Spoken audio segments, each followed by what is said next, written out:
নাকি ঠান্ডা করে এটা মানে ও ঠান্ডা করে কাকে ঠান্ডা করে মাদার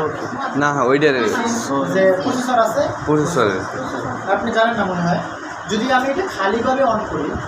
ফ্যান ছাড়া আপনি হাত দিলে হাতে কষ্ট হবে আপনি যদি বাতের হানি দেন এখানে পাতলা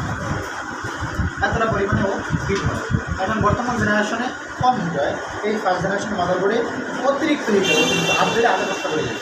এই জন্য প্রথম যখন কম্পিউটার তৈরি করে বড় ফ্যান দিয়ে তৈরি করা হয়েছিল এখন তো ছোটো ফ্যান আগের যে মাদারবোর্ড যেখানে সময় পিন প্রসেসর ছিল এখানে দেখছেন প্রসেসরের পিন কিন্তু নিচে ছিল মাদারবোর্ড আর প্রসেসরের সাথে পিন ছিল প্রসেসরের সাথে বড় বড় পিন ছিল পিন এখন বর্তমানে এএমডি মাদারবোর্ড আছে ওই প্রসেসর এত পরিমাণে হিট হইতে যা অল্প পরিমাণ ন্যানো সেকেন্ডের মধ্যে হিট হয়েছে পাওয়ার দেওয়ার সাথে এই জন্য এত বড় ফ্যান ছিল হিট সিং ছিল এইটার নাম হচ্ছে হিট সিং এর নাম কি হিট সিং এই হিট সিংটা এমনই হিট সিং